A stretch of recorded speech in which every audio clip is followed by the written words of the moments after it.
with 3 kids, 26, 23, and 21.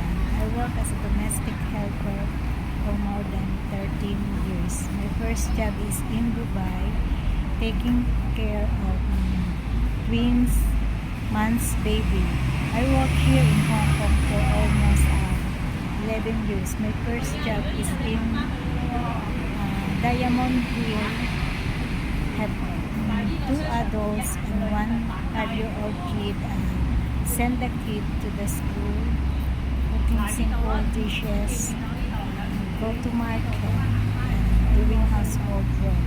My second employer started December 2, 2014 to May 8, 2024 because the employer who signed the contract passed away.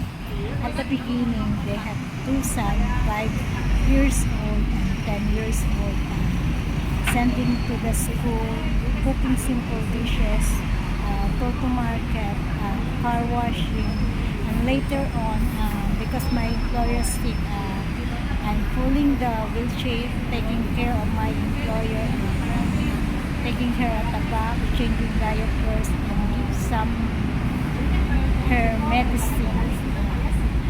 My personality is hardworking, trustworthy, honest, and smiling, and always look at the positive. I prefer to work alone, and thank you very much.